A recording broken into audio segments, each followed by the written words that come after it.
प्रश्न है, पहला प्रश्न,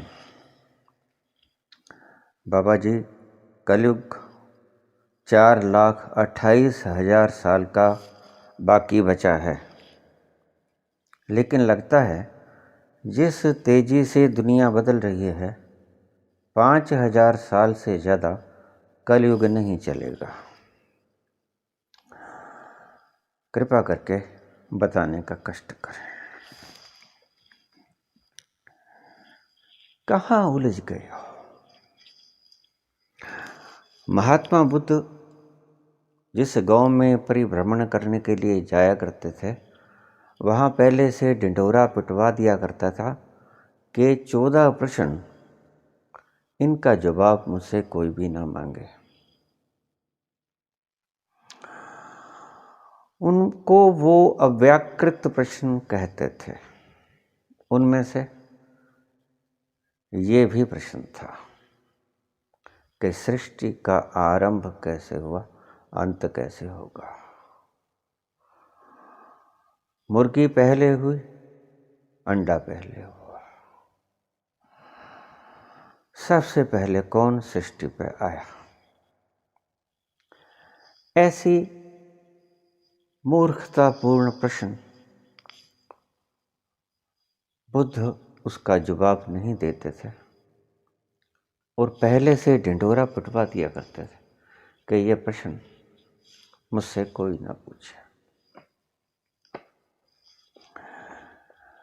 खैर, महात्मा बुद्ध नहीं बताया करते थे, लेकिन मैंने कभी ऐसी घोषणा नहीं की और आपने पूछ लिया तो लीजिए फिर सुनिए। संवत 2077 चल रहा है, 2078 आने को है। कल्पादि से जो वर्ष बीत गए वो 1,97,29,49,121 साल कल्पादि से जो बीते हुए साल हैं। और सृष्टि से आरंभ जो संवत हैं वो 1,95,58,85,121 साल हो गए। इनमें सतयुग की अवधि 17,28,000, त्रेता युग की 12,96,000, द्वापर युग की 8,64,000, कलयुग की 4,32,000 वर्ष कुल होती है। आपने लिखा है कि 4,28,000 साल बाकी बचे हैं। इसका अर्थ कि 4,000 साल कलयुग को बीत चुके हैं। 4,32 का होता है कलयुग, 4,000 साल बीत गए, 4,28,000 साल बाकी बचे। लेकिन नहीं, ऐसा नहीं है।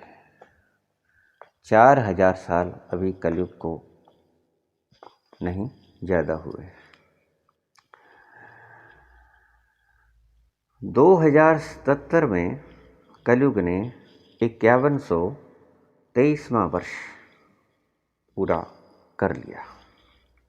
5121वां वर्ष 25 जुलाई 2020 को। अगर हम श्री कृष्ण के हिसाब से देखें तो 5256 वर्ष बीत चुके हैं। सप्तर्षि के हिसाब से 5,096 साल प्रारंभ हो चुके हैं 25 मार्च 2020 को। महात्मा बुद्ध के हिसाब से देखें तो 2644। महावीर के निर्वाण संवत के हिसाब से देखें तो 2547 और ईस्वी के हिसाब से देखें तो 2021 का प्रारंभ हो गया है, मार्च से चल रहा है। शाका के हिसाब से देखें तो 1943, 22 मार्च 2021। हिजरी के हिसाब से देखें तो 1442 मुस्लिम हिसाब से। बंगाली के हिसाब से देखें तो 1427 प्रारंभ है, 13 अप्रैल 2020 से। नानक शाही संवत से देखें तो 553 प्रारंभ है, 14 मार्च 2021। खालसा संवत के हिसाब से 322 प्रारंभ हुआ, 13 अप्रैल 2020। जय हिंद के हिसाब से देखें तो 74वां साल प्रारंभ है।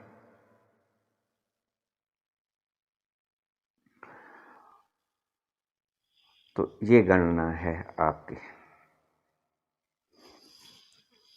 4000 साल नहीं हुए हैं कलयुग को शुरू हुए। कुल अवधि 4,32,000 और श्री कृष्ण के हिसाब से देखें तो 5256।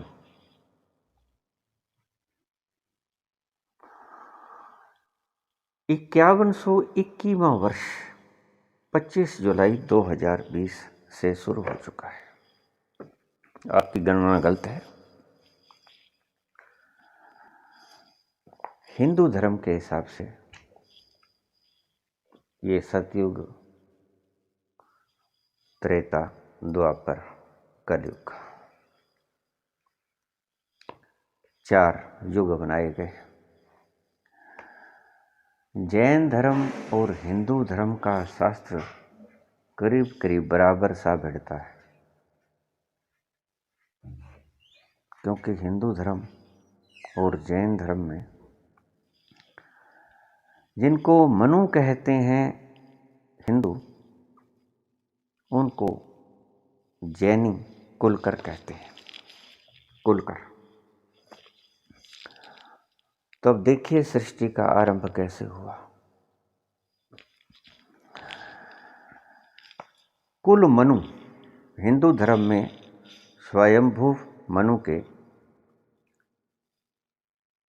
कुल में आगे चलकर स्वयंभू मनु समेत 14 मनु हुए, यानी कि एक तो स्वयंभू मनु और 13 मनु और हो गए।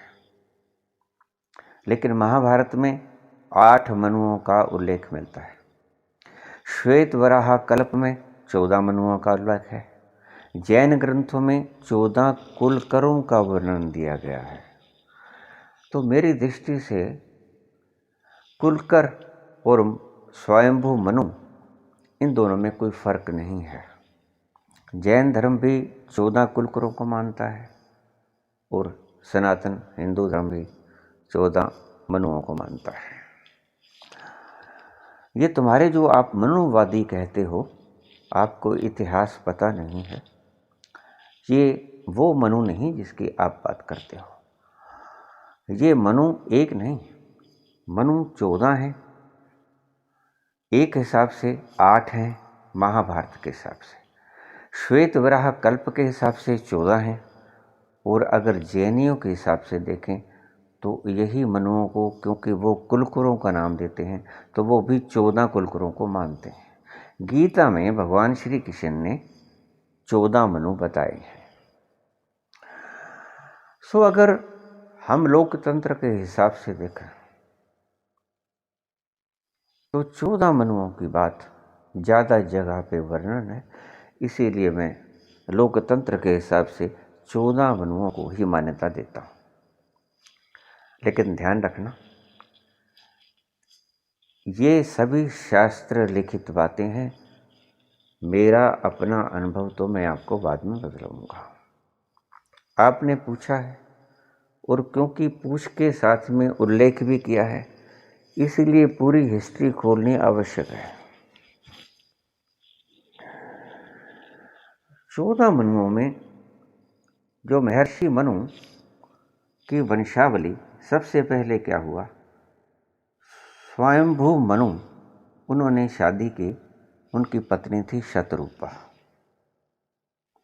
शतरूपा से 5 संतानें हुई। 2 पुत्र हुए, प्रियव्रत और उत्तानपाद। 3 पुत्रियां हुई, आकुति, देवहूति, प्रसूति। स्वयंभू मनु के प्रियव्रत नामक बेटे से आगे अग्रीद हुए, अग्रीद से नाभिराज हुए, नाभिराज की शादी हुई मरु देवी से, मरु देवी और नाभिराज से पैदा हुए वृषभनाथ यानी कि ऋषभ देव, यानी कि जैन धर्म के संस्थापक। आती है समझ आपको? मनु की का पुत्र प्रियव्रत, प्रियव्रत का अग्रीद, अग्रीद का नाभिराज और नाभिराज का पुत्र हुआ ऋषभदेव। ऋषभदेव को जैन धर्म का प्रथम तीर्थंकर माना जाता है। यानी कि ऋषभदेव को अगर मनु के हिसाब से देखें तो 5 में ये मनु थे। पहला स्वयंभू मनु, दूसरा प्रियव्रत, तीसरा अग्रीद, चौथा नाभि और 5वां ऋषभदेव। ऋषभदेव मनु के हिसाब से 5वें मनु की संतानों में से थे। इस दृष्टि से हिंदू और जैन तीर्थंकर यानी कुलकर और मनु ये बराबर बराबर पैरेलल चल रहे हैं।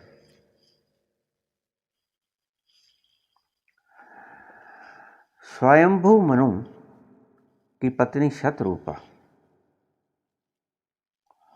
और प्रियव्रत का विवाह हुआ करदम की पुत्री से। उत्तानपाद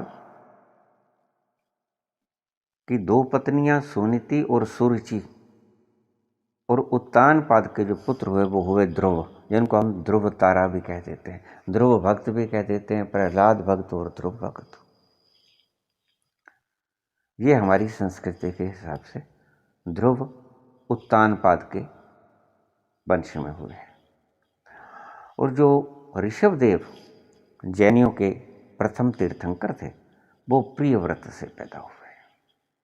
प्रियव्रत की संतानों में ऋषभदेव और उत्तानपाद की संतानों में ध्रुव, जिसको हम तारे के नाम से भी कह देते हैं, जिसके हिसाब से सारे जहाज चलते हैं, वो तारा ध्रुव तारा उत्तानपाद की संतान था। तो जैन धर्म के हिसाब से ऋषभदेव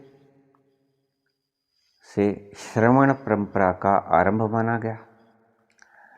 ये जैनियों के प्रथम तीर्थंकर हैं। इनसे पहले जो मनु हुए वही जैनों के कुलकर हैं, यानी उनसे पहले 4 मनु हुए। 4 मनु जैनियों के कुलकर हैं। 4 मनु कौन से हुए? स्वयंभू मनु, प्रियव्रत, अग्रीद और नाभि। 5वें ऋषभदेव हुए। ऋषभदेव ने जैन परंपरा का शुरुआत किया। आगे चलिए। नाभिराज और मरुदेव से ऋषभदेव हुए। ऋषभदेव से आगे 24 तीर्थंकर हुए। 24 में तीर्थंकर भगवान महावीर हुए, जिनका नाम वर्धमान था। ऋषभदेव का जन्म चैत्र कृष्ण नवमी को अयोध्या में हुआ। ऋषभदेव मैंने पहले ही बताया कि स्वयंभू मनु से 5वीं पीढ़ी में 5वें कुलकर के रूप में आए।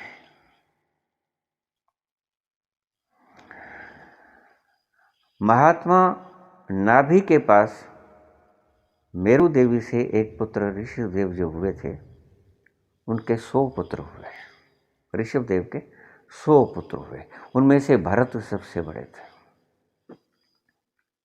ऋषभदेव जो जैनियों के प्रथम तीर्थंकर हुए, उनके 100 पुत्र थे और उनमें से सबसे बड़ा भरत थे। भरत कौन? जिनके नाम के ऊपर भारतवर्ष हमारा देश है, तो सबसे बड़े पुत्र थे उनके। उन्होंने क्या किया? राज के रहते हुए भी वानप्रस्थ हो गए, घोर तपस्या करते रहे और इतने कृश हो गए कि उनकी शरीर की शिराएं भी दिखने लगी। अंत में उन्होंने मुख में पत्थर रख के शरीर त्याग दिया और उन्होंने राज्य भरत को दे दिया। जिनके नाम के ऊपर भारतवर्ष का नाम रखा गया।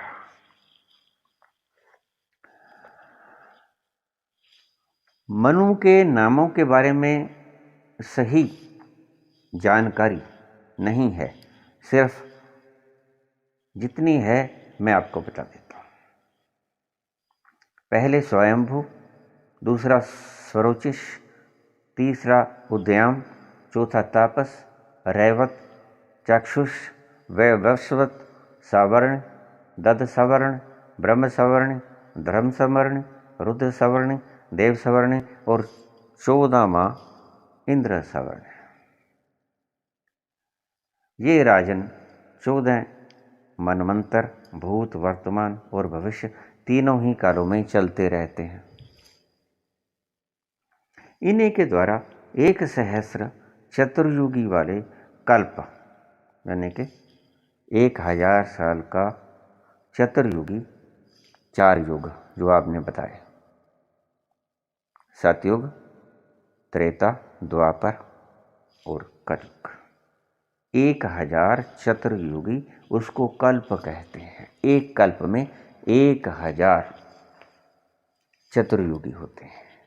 1000 की श्रृंखला इन चारों की, 4 युग बीते, फिर अगला, फिर अगला, फिर अगला, ऐसे 1000 बार जब ये चक्र चलता है तो उसको कहते हैं एक कल्प।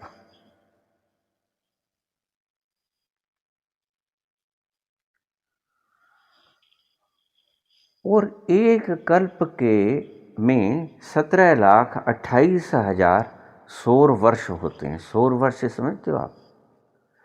सूरज का साल, जैसे 365 साल समझ लो, 65 दिन, 365 दिन का एक सौर वर्ष होता है।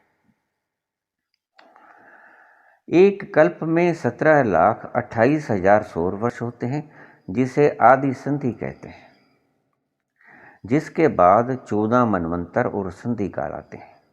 ब्रह्मा का एक दिन 14 जब 71 महायुग, 4 चरण एक युग के, सतयुग, द्वापर, त्रेता और कलयुग। तो इसका मतलब 994 महायुग होते हैं और 60 चरण। तो 994 महायुग और 60 चरण, तो 994 महायुग और 60 चरण में 6 जब 10 युग आ जाते हैं। 6 युग ये जोड़ लो तो 1000 महायुग बन गए। 1000 महायुग का एक कल्प बनता है। नहीं समझाएगा?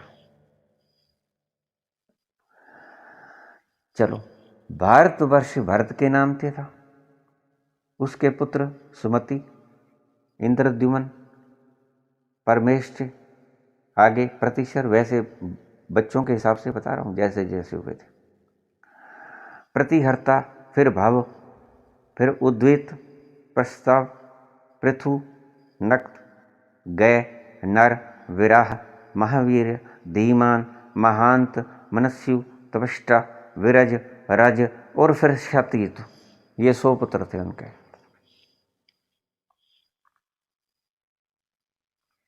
सौ पुत्रों से आगे पुत्र उनके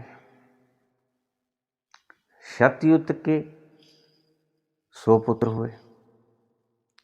आगे जनता बढ़ती बढ़ती बढ़ गई, बहुत बढ़ गई। तो भारतवर्ष को इन्होंने 9 भागों में विभक्त कर दिया और उन भागों को 71 युग पर्यंत इन मनुओं ने भोगा। 71 युग पर्यंत। एक वर्ष को देवताओं का एक दिन कहते हैं। एक वर्ष को 365.14, 365 समझ लो आप। इनको देवताओं का एक दिन कहते हैं। 12,000 दिव्य वर्षों को एक चतुर्युग कहते हैं और 4,32,000 सौर वर्षों का यह कलयुग होता है। अब आपका कलयुग आ गया। ऐसे मनुष्यों का युग चला और उन कलयुग में से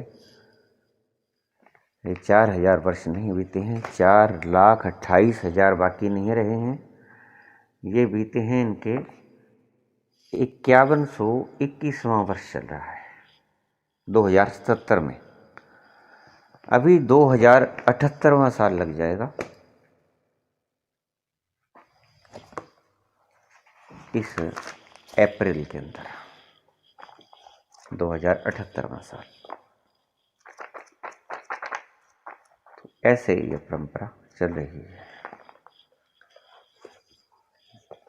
शुरू होगा ये 13 अप्रैल से 2021 से।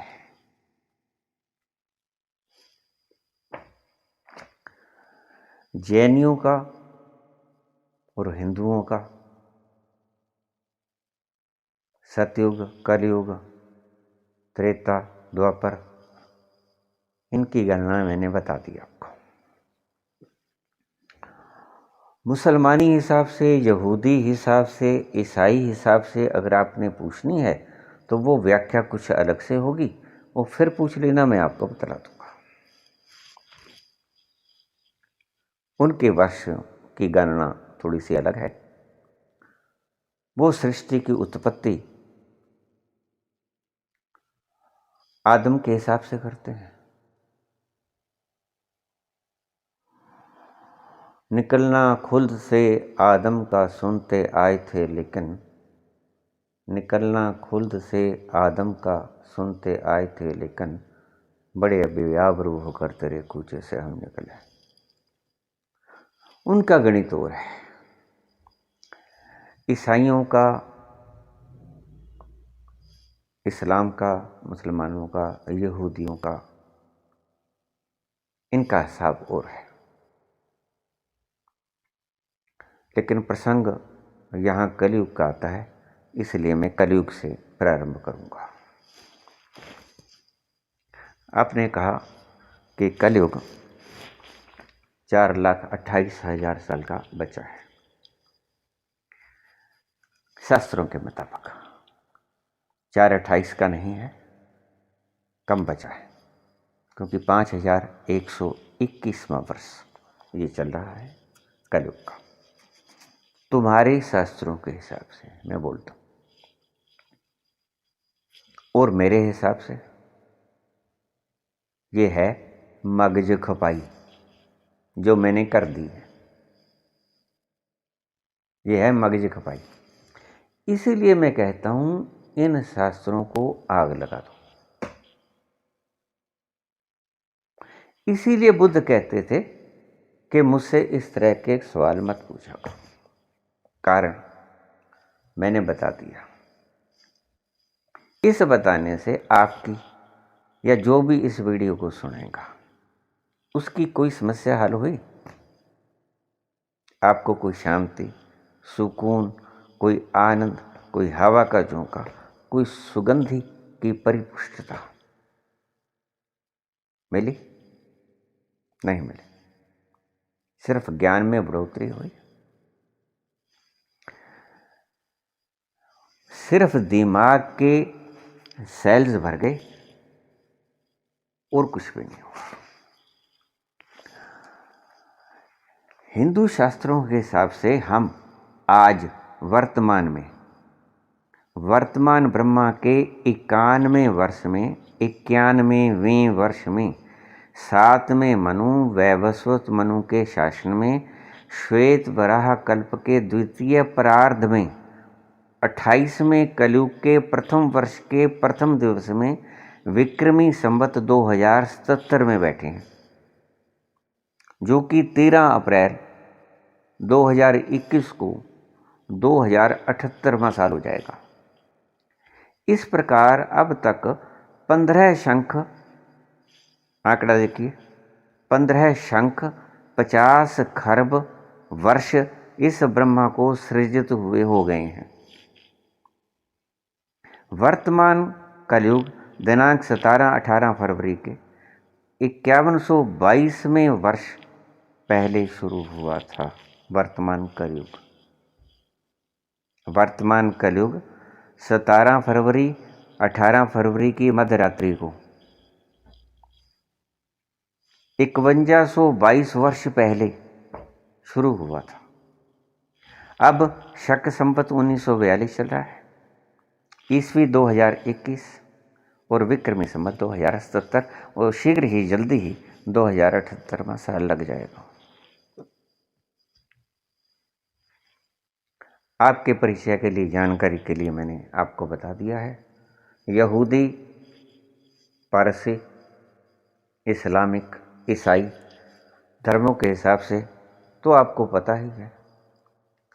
ईसा के हिसाब से गिने तो 2021 क्षमा करना 2021 चल रहा है, और हिजरी के हिसाब से देखें मुसलमान के 1400 कुछ चल रहा है। ऐसे अलग अलग हैं ये सारे। लेकिन मैं ये पूछना चाहता हूँ कि इन वर्षों की गणना से हमारे मनुष्यत्व की कौन सी गांठ खुलती है? कौन सा ऐसा समस्या है जो इनके बताने से हमारी हल हो जाती है?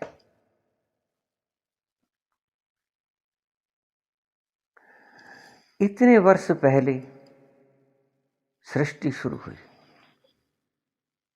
इतने कल्प बीत गए, इतने कल्प के आगे इतने युग बीत गए, इतने ब्रह्मा के युग बीत गए, इतने चतुर्युग बीत गए, इतने महायुग बीत गए। क्या अर्थ हुआ इसका? अगर मेरी दृष्टि से देखोगे तो ये दिमाग की खुजलाहट के अलावा और कुछ नहीं है। किसी को कुछ नहीं मिलने वाला है। ऐसे प्रश्न दिग्भ्रमित करने के लिए पर्याप्त है।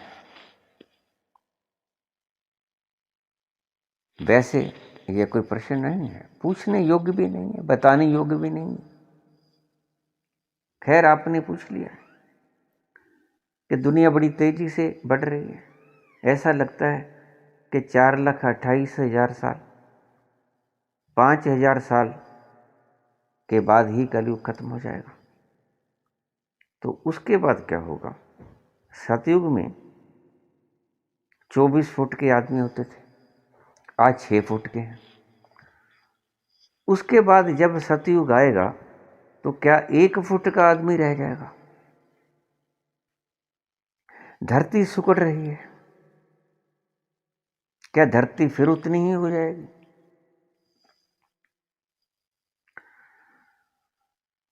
कौन कहता है कि धरती सिकुड़ रही है? ब्रह्मांड लगातार विस्तार, एक्सपेंड हो रहा है। साइंटिस्ट तो यही कहते हैं कि यूनिवर्स इज एक्सपेंडिंग कंटिन्यूअसली। ये ब्रह्मांड लगातार बढ़ता जा रहा है, फैल रहा है, और 1 फुट का आदमी हो जाएगा तो हमें क्या फर्क पड़े? हम होंगे, हम अगर होंगे तो 1 फुट के होके हो जाएंगे, क्या बात है उसमें? आपको कौन सी दुविधा खड़ी होने को है? अगर हम अगला जन्म लिए सतयुग में और 1 फुट के बन के आ गए तो उससे हमारी कौन सी क्या प्रॉब्लम हमें क्रिएट होगी? हम 1 फुट के नाच लेंगे, क्या बात है? उसी ढंग का मकान बना लेंगे, उसी ढंग की रसोई बना लेंगे, उसी ढंग का सारा कबाड़ खाना खड़ा कर लेंगे।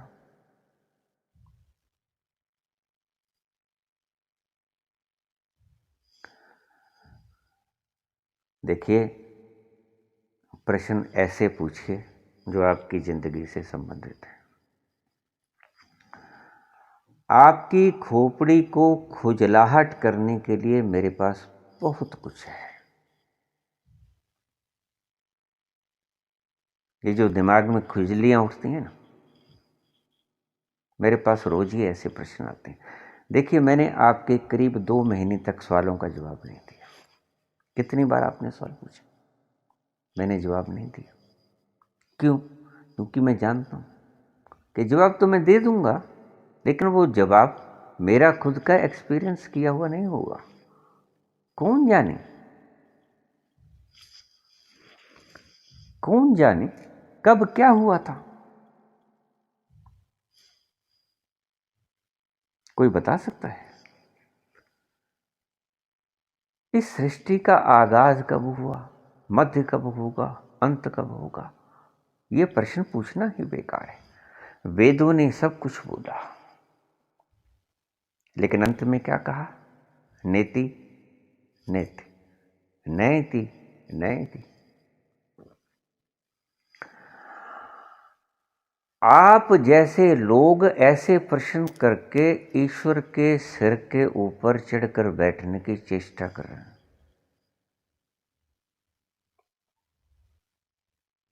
और वो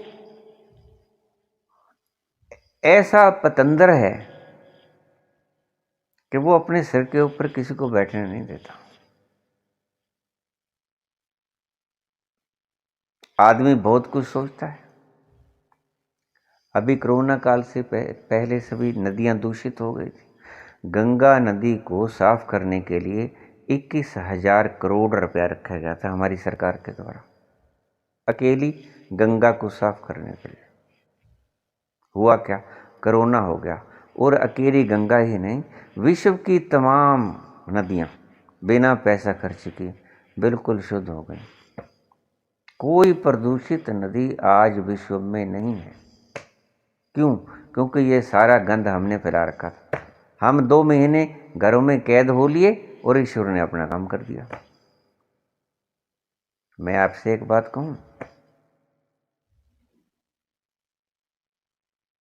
जो मकान मालिक होता है ना, वो अपने मकान की टूट फूट साफ सफाई का इंतजाम ख्याल खुद रखा करता है कि जो ये किराएदार जाएगा, अगला किराएदार आएगा, उसको बैठने के लिए जगह ठीक से मिल सके। कोई त्रेड़ खाया मकान ना हो, कोई टीप टपैया करानी हो, कोई रंग रोगन कराना हो तो करा के रखता है। तो मालिक नहीं हो इस सृष्टि का। जो मालिक है वो अपनी सृष्टि को बखूबी संभालना जानता है। जो पैदा करना जानता है वो संभालना भी जानता है। आपकी बस चले तो आप सूरज को घूमना बंद कर दो, पृथ्वी को सूरज के आसपास। पता है सूरज की डिग्री कितनी है? लाखों डिग्री सेल्सियस। उसके बाहर का तापमान, बाहरी सतह का तापमान करीब 5,000 डिग्री सेल्सियस से ज्यादा है। करीब 10 करोड़ मील दूर, 9,86,000 miles away from earth, 15 lakh kilometre दूर है यहां से सूरज। और सूरज को धरती तक अपनी रोशनी पहुंचाने के लिए 1,86,000 किलोमीटर माइल्स पर सेकंड के हिसाब से लाइट की रफ्तार है। उसको धरती पे पहुंचने के लिए 8 मिनट का समय लगता है। 8 मिनट, इतनी दूर है। यानी जो आप सूरज उदय का वक्त गिनते हो धरती पे, वो असली सूरज उदय का वक्त नहीं होता। सूरज उससे करीब 8.15 मिनट पहले उग चुका होता है।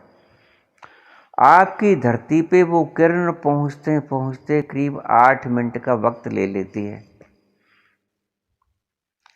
जब आप कहते हो कि सनराइज, वो सही सनराइज नहीं है। सनराइज तो उससे 8 मिनट करीब पहले उग चुका है। आपको पता, आपकी धरती पे किरण 8 मिनट बाद आई है।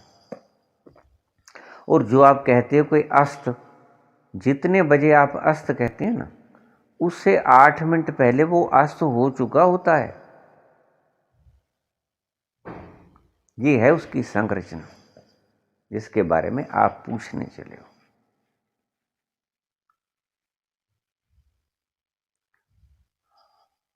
ये तो थी हमारी आदिकाल से जो सनातन धर्म जिसके ऊपर हम गर्व करते हैं, या जैन धर्म जिनको हम प्राचीनतम मानते हैं।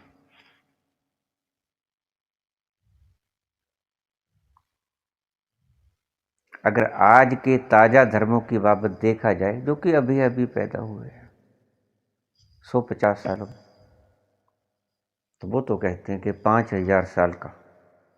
आप 5000 साल कहते हो कलयुग के, बाकी बचे वो कहते हैं कि सारे चारों युग होते ही 5000 साल के। एक बाबा जी आए थे यहाँ, वो कहते थे कि मैं सतयुग को शुरू करके जाऊंगा। वो बेचारे लुढ़क गए पहले, उनको खुद का ही नहीं पता था, सतयुग का क्या पता हो। सतयुग लाने से पहले वो खुद ही चले गए, छोड़ छाड़ के, चलो बात खत्म हो गई। अब किसका इतबार करें? ये शास्त्र जिसने लिखे हैं, अगर वो इस बाबा की तरह होंगे तो फिर क्या गणना करोगे आप, बताओ। इस बाबा ने जो कहा कि मैं सतयुग को उत्पन्न करके जाऊंगा, सतयुग का शिलान्यास करके जाऊंगा, और पहले ही लुढ़क गए। किताब तो लिख गए, बोल भी गए, लेकिन हुए है नहीं। इसलिए तो सतयुग आया नहीं। और बाबा जी नहीं रहे जो सतयुग लाने में समर्थ थे, जिन्होंने लाना था सतयुग, वो है ही नहीं, वो पहले ही चले गए। अगर ये आपके कल्प मनु, ये जो लिखत है जिसकी, अगर वो ऐसे ही बाबा रहे होंगे तो आप किस पर यकीन करोगे? तो इसीलिए कृपा करके इतनी दूर की बातों पे दिमाग मत खर्च कीजिए, दिमाग लगाइए अपनी समस्याओं को हल करने में।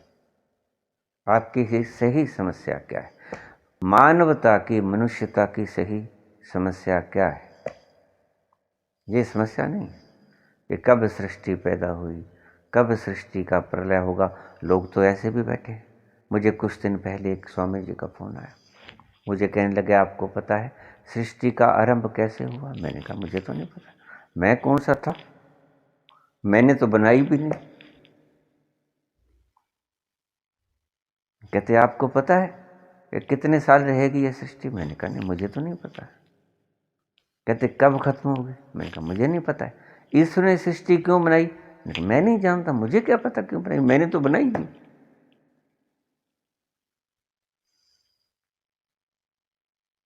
अजीब अजीब तरह के लोग हैं।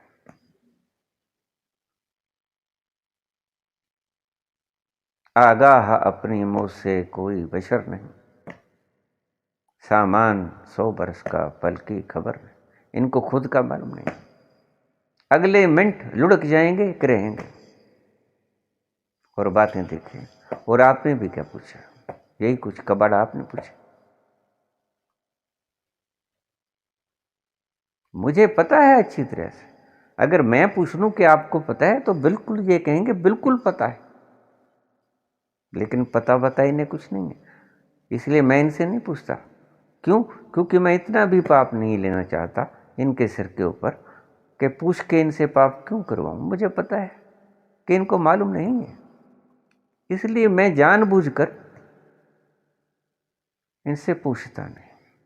क्योंकि अगर पूछूंगा तो इन्हें झूठ बोलना पड़ेगा, और मैं नहीं चाहता कि किसी के सिर के ऊपर पाप कर्मों का बोझ बढ़े। इसलिए मैं ऐसे लोगों से नहीं पूछा करता कि आपको पता है, ये मैं सवाल ही नहीं करता। इन बेचारों पे मैं इतनी करुणा तो रखता ही हूँ कि इनसे ऐसे ऊट पटांग सवाल नहीं पूछता जिनसे इनकी बखिया उधड़े। पता कुछ नहीं, मुझे सब मालूम।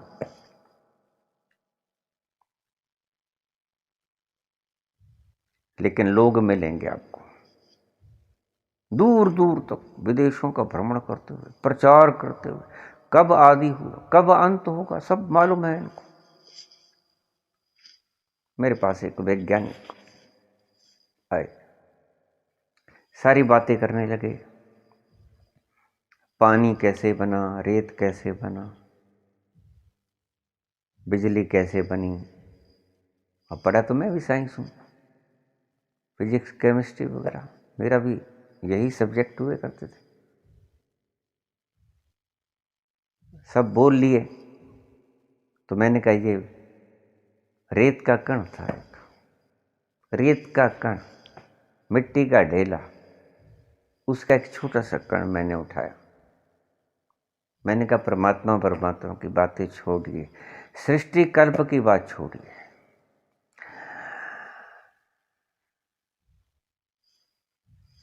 अणु परमाणु की बात छोड़िए, ये रेत का एक छोटा सा कण मुझको बना के दे दीजिए। तो उनकी तो आंखें खुली रह गई। एक रेत का छोटा सा कण मैंने हाथ के ऊपर रख दिया। मैंने कहा ये बना के दे दीजिए मुझे सिर्फ। कहते बन तो नहीं पाएगा, हमारी फिजिक्स में लिखा है matter can neither be created nor can be destroyed. मैंने कहा अगर लिखा है तो तुम बकवास काहे की हो। जब लिखा है कि matter can neither be created nor can be destroyed, आपके बस में है क्या? ना आप पैदा कर सकते हैं, ना आप खत्म कर सकते हैं, तो आप कर क्या सकते हैं बताओ? Only you can invent. आप पर्दा उठा सकते हैं सिर्फ, वो भी क्या? न्यूटन मरने लगे, उनके शिष्य आसपास खड़े हो गए कि प्रभु आपने तो कमाल कर दी, आप तो भीष्म पितामह है साइंस के, तो कुछ हमें भी बता के जाइए, जा रहे हो आप, इतनी खोजें की आपने। तो न्यूटन के आखिरी शब्द, आंखों में आंसू आ गए उसके, कहते कि आप इतनी मूर्खता भरी बातें मत करो। वो कहते नहीं ये मूर्खता भरी नहीं है, आप इतने विद्वान हैं, आपने इतनी खोजें की हैं। तो न्यूटन के आखिरी शब्द थे, I have collected only a few pebbles on the seashore, I have collected only a few pebbles on the seashore while the oceans of knowledge still remain unexplored.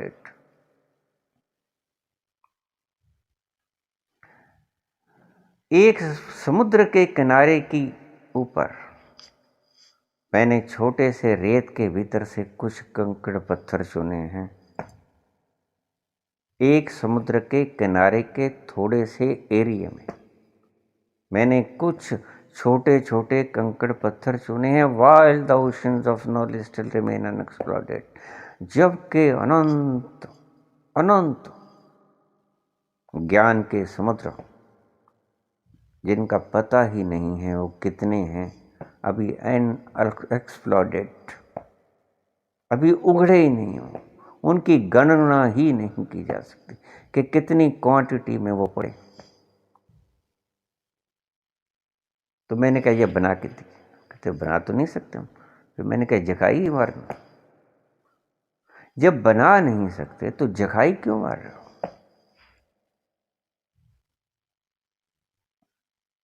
इन बातों में कुछ नहीं रखा है। ये जो बाबा नानक बोल रहे ना, ये सब देख दुख के बोले थे, ये सृष्टि का भ्रमण करके बोले थे। ये जपजी साहब में जो बोले हैं ना, पाताला पाताल लख आगासा आगास ओढ़क ओढ़क पाल तके वेद कहने की बात सहस 18 कहण कते पा असुल वे कतात। ये जो इतने पताल, इतने आकाश, इतने सूरज, इतने चंद्रमा, इतनी धरतियां, क्या कुछ बोला उन्होंने, और फिर भी बोल के कहते कि अभी मैंने कुछ नहीं बोला है, सिर्फ उसकी महिमा है।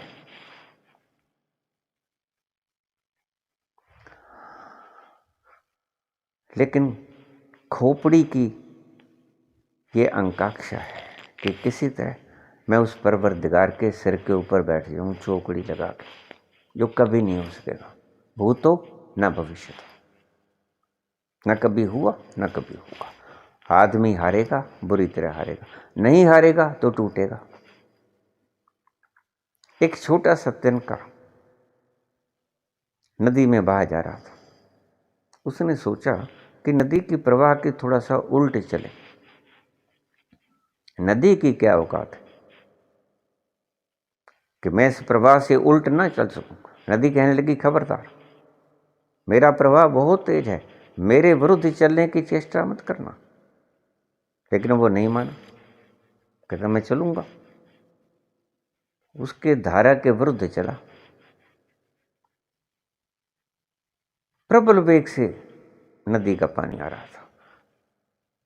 जब वो तिनका उसकी विरुद्ध धारा से चला तो बीच में टूट गया और नदी का प्रवाह उसको टूटे हुए तिनके को साथ ले चला।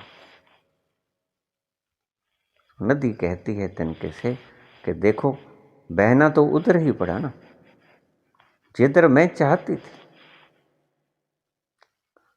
लेकिन टांग बांह तुड़ा के ही बहना पड़ा ना।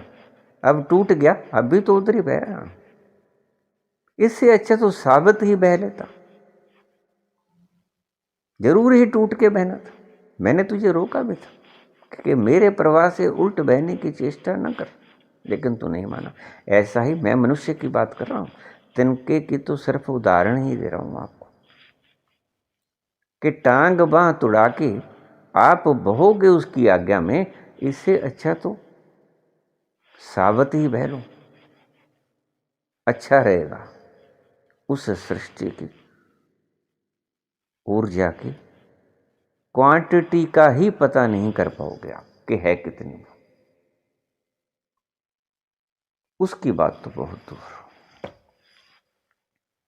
तो ऐसे प्रश्न पूछना आप शायद समझते हो कि बहुत बुद्धिमानी के प्रश्न हैं, लेकिन ये बुद्धिमानी के प्रश्न है नहीं, पर मूढ़ता के प्रश्न है। जवाब मैंने तो दिया कि ये जवाब देना आवश्यक था, क्योंकि बहुत से मूर्ख आगे से भी मुझसे ये प्रश्न पूछने वाले थे। आज ही कांटा निकाल दें तो ज्यादा अच्छा रहेगा।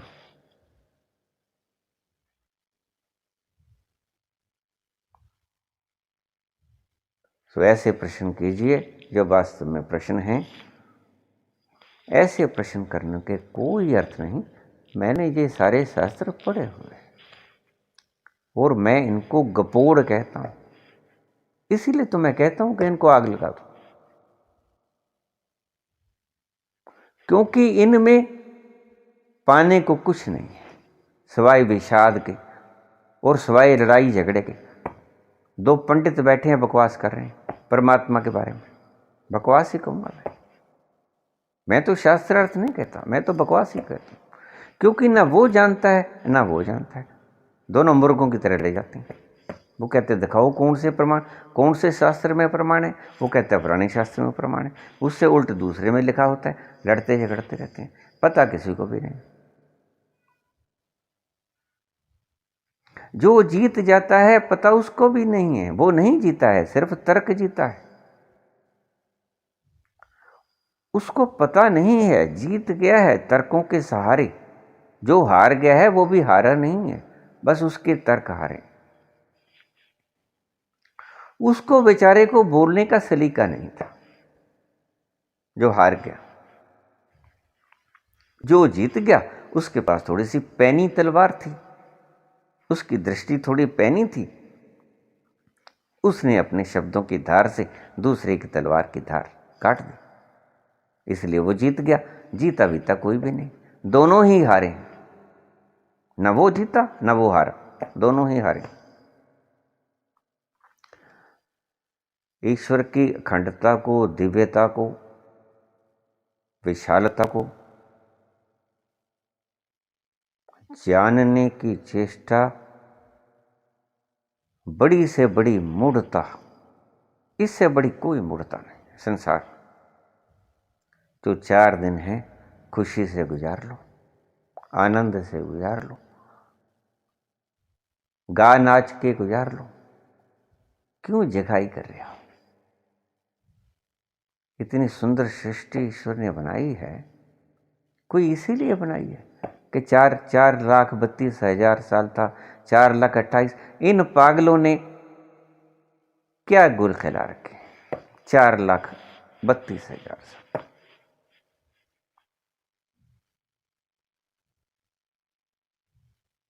अब क्या कहें इनको। अब ये हैं भी नहीं कि इनकी गर्दन पकड़ लें जाके कि तूने ये किस हिसाब से लिख दिया। क्या करें, हम भी मजबूर हैं। हमारे पास एक ही रास्ता है कि इनकी मूर्खता को उघाड़ दें, और हमारे पास कुछ नहीं कि आगे से आप इन मूर्खताओं में ना पड़े। आप 4,28,000 साल की बात कर रहे हो। मैं लुधियाना गया था, स्टेशन से बाहर निकला, एक आदमी बैठा, मेरे ही शहर का था, बैठा नीचे। मैंने कहा क्यों बैठे हो? कहता बड़ा गंभीर सवाल फंस गया दिमाग में।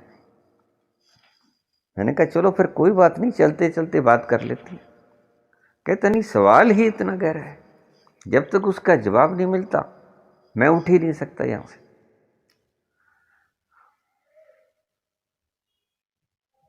रेलवे के टेबल के ऊपर बैठा, बेंच के ऊपर। मैंने कहा ऐसा क्या सवाल फंस गया? कहता मैं सोच रहा हूं कि ये लोग रोज मर रहे हैं। मैंने कहा ठीक, तो एक दिन मरते मरते सभी मर जाएंगे। मैंने कहा ठीक, तो जो आखिरी आदमी बचेगा उसको शमशान लेके कौन जाएगा? जो आखिरी आदमी बचेगा उसको शमशान कौन लेके जाएगा? मैंने कहा तुम पागल हो जाओगे, तुम्हारे पूर्वज पागल हो जाएंगे। इस समस्या का समाधान कभी नहीं हो पाएगा, तुम यहां बैठे बैठे मर जाओगे। मैं चला। ऐसे सवाल आप कृपा करके मत पूछा करो, इन सवालों का कोई जवाब नहीं। ये शास्त्र में लिखे हुए हैं, इन शास्त्रों को जला दो, अग्नि भेंट कर दो। पेट्रोल कितना भी महंगा है लेकिन इतना तो मिल जाएगा।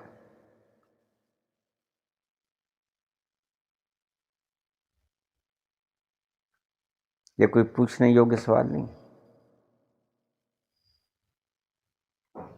जो हमने अनुभव किया, जो हमने देखा, जो आपकी तकलीफ है, जो आपके कुछ दिमाग में फंस के गया बात, जो आपकी शांति को भंग करती है, जो आपके सुख को भंग करती है, वो सवाल पूछें जो पूछने योग्य।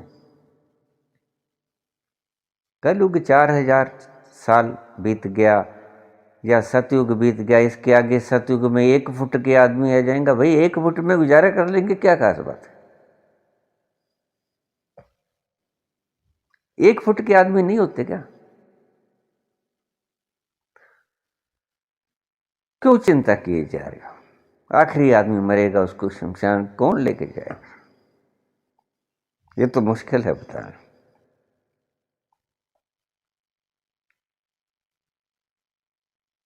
मेरे पास इन शब्दों का कोई जवाब नहीं।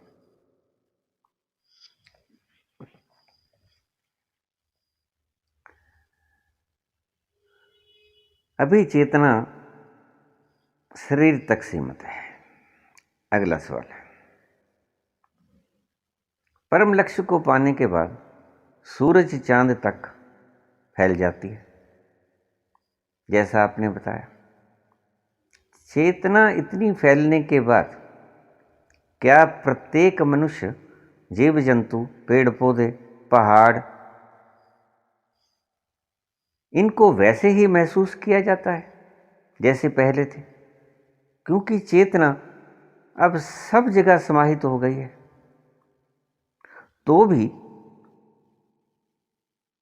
जो कुछ सब कुछ दिख रहा है वो महसूस होता है। हाँ, ये सवाल पूछने योग्य है। सुंदर सवाल। After enlightenment,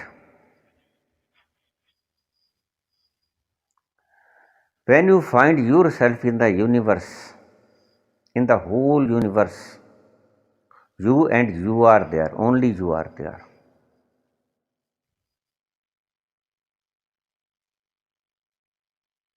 Then what happens?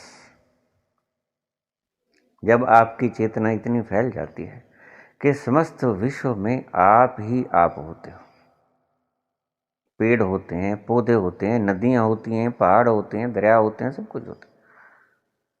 मंगल ग्रह हैं, सूरज बीच में है, सारे ग्रह हैं, सारे यूनिवर्स, सब गैलेक्सीज हैं, सब कुछ है, दूर दूर का फैलाव सब कुछ है। लेकिन वो महसूस होता है? नहीं होता। ये सवाल पूछने योग्य है, ये अनुभव के सवाल है। लेकिन आपको ये सवाल भी नहीं पूछना चाहिए। क्यों? पहले देख तो लो उस चेतना का तल। जब छू लोगे तुम्हें पता चल जाएगा। ये जानकारी है जो मैं आपको बताऊंगा, आपका अनुभव नहीं। और मैं बार बार आपसे कहता हूं कि आप जानकारी लेने के लिए, अपने दिमाग के टिश्यूज को भरने के लिए जानकारियों से कोई सवाल मत पूछें। लेकिन फिर भी चलो, इसका जवाब देने योग्य प्रश्न तो है। जब आप ही आप होते हो जर्रे जर्रे में, तो क्या उस जर्रे जर्रे का पता लगता है? नहीं लगता।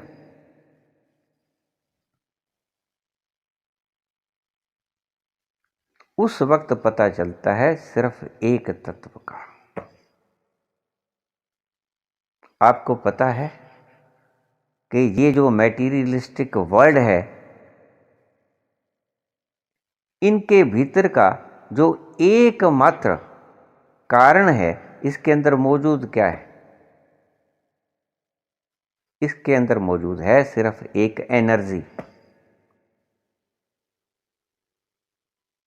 और एनर्जी का स्वभाव है आनंद। जब आप उस अवस्था में पहुंचोगे तो आपको ना पेड़ का, ना पौधों का, ना घास का, ना बड़े पेड़ों का, ना पर्वतों का, ना नदियों का, ना समुद्र का, ना सूरज का, ना तारों का, ना गैलेक्सीज का, ना ब्रह्मांड का, किसी भी चीज का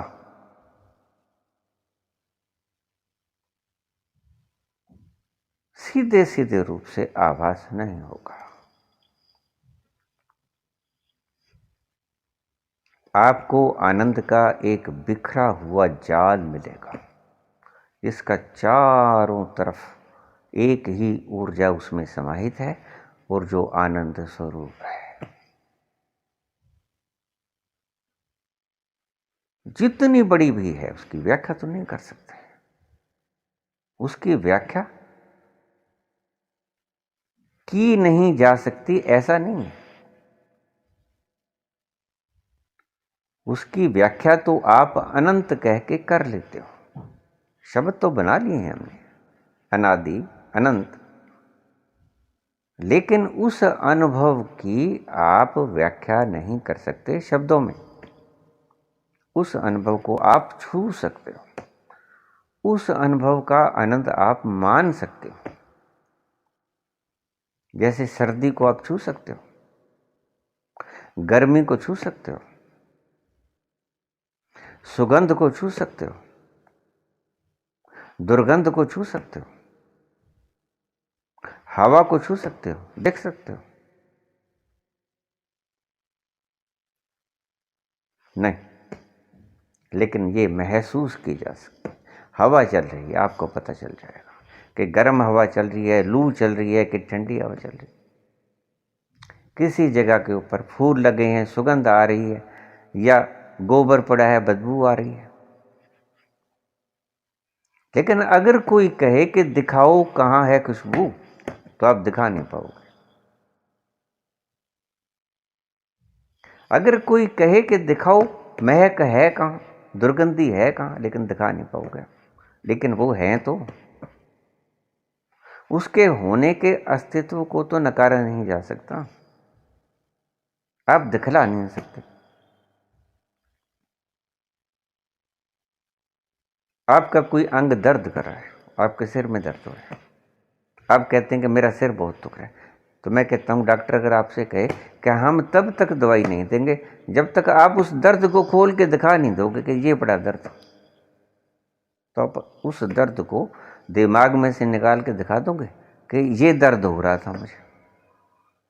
उस दर्द को निकाल के दिखा दोगे, डॉक्टर साहब ये दर्द हो रहा था मुझे, देखो ये रहा दर्द? नहीं दिखा पाओगे। क्यों? क्योंकि वो अनुभव किया जा सकता है। अनुभव करनी जैसी चीज़ें व्याख्यायित नहीं की जा सकती, सिर्फ उनका प्रभाव बताया जा सकता है कि ये कुछ हो रहा है, ऐसा कुछ हो रहा है, बस। इससे ज़्यादा बताने को कुछ नहीं है। और उस महान महत घटना को आप कैसे शब्दों में बांधोगे? आपके शब्द तो बड़े बौने हैं। बहुत सी चीज़ें संसारिक भी आप उनकी व्याख्या नहीं कर सकते। सुगंध, दुर्गंध, दर्द, खुशी, खुशी को कैसे व्याख्यात करोगे? कहाँ है खुशी, दिखाओ मुझे निकाल के। नहीं है। सुख कहाँ है, दुख कहाँ है, दिखाओ।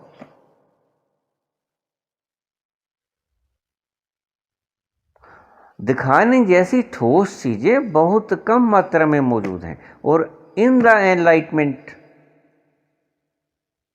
ऑल दैट वैनिश,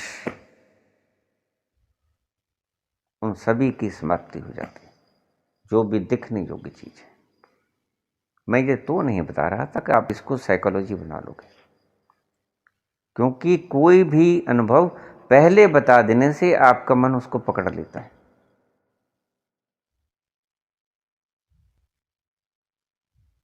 इसीलिए इसको सिर्फ समझाया जा ही नहीं सकता, सिर्फ इसको आपको एक इशारा दिया जा सकता है। वो इशारा देने का मैंने प्रयास किया। बता तो मैं कभी पाऊंगा ही नहीं, बता तो कोई भी नहीं पाया है। वेदों ने भी तो कह दिया आखिर में, नेति नेति, नहीं इतना नहीं है, नहीं बता सकते हम। किसी ने आपको कहा, बुद्ध ने, महावीर ने, कि ये देखो ये रहा आनंद, ये रही खुशी, ये रहा गम, बताया? नहीं बता पाए।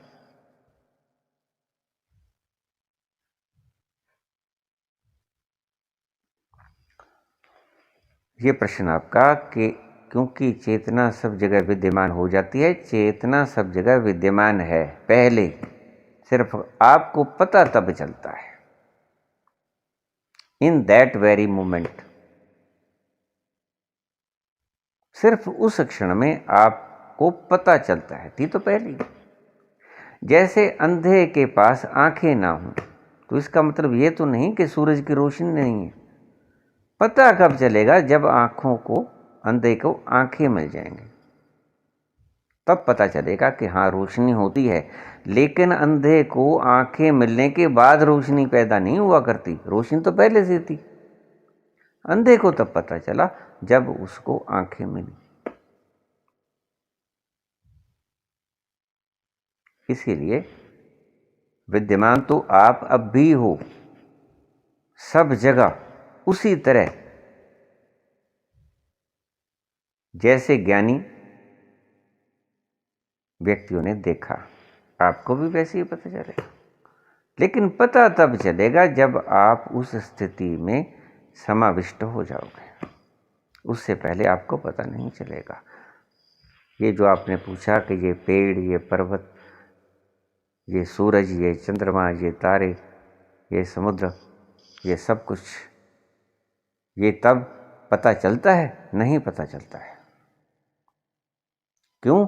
क्योंकि पेड़ पेड़ की तरह विद्यमान ही नहीं है, सूरज सूरज की तरह विद्यमान ही नहीं है। यही पहेली है। आपको लगती है कि सूरज तप रहा है, लेकिन इन द एनलाइटमेंट वो एक्सपीरियंस होता ही नहीं। वहाँ कोई गर्मी नहीं, वहाँ कोई ठंड नहीं। कैसे व्याख्यात करें इसको? दिमाग से बाहर की बातें। इसीलिए शास्त्रों में लिखा है कि वह कहा नहीं जा सकता, he can not be expressed, he can be experience.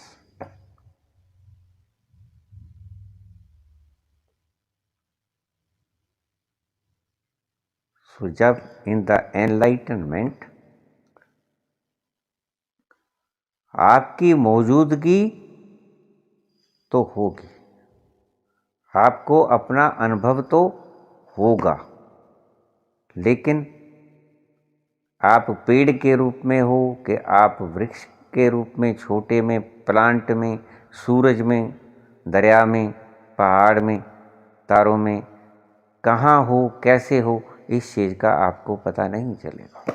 बस एक ऊर्जा का परम विराट समुद्र चारों ओर लहलहाता हुआ, एक ही, दूसरा नहीं। तभी बाबा नानक ने कहा कि एक को सुमरिए नानका जो जल थल रया समाए। उसने किसी आदमी की बात नहीं की है। आप समझ जाते हो कि किसी आदमी की बात कर रहे हैं, वो एक सत्ता की बात कर रहे हैं, एग्जिस्टेंस की बात कर रहे हैं। एक को सुमरिए नानका जो जल थल रया समाए, दूजा काहे सुमरिए जो जम्मे ते मर जाए। आपकी हर बनाई हुई चीज जन्म लेती है और मर जाती है, लेकिन नानक कहते हैं कि उनको सुमर करना, उनको याद करना मूर्खता है। उसको याद करो जो ना कभी पैदा होता है, ना कभी मरता है, ना आदि, ना मध्य, ना अंत। एक को सुमरिए नानका जो जल थल रया समाए, दूजा काहे सुमरिए जो जम्मे ते मर जाए। धन्यवाद।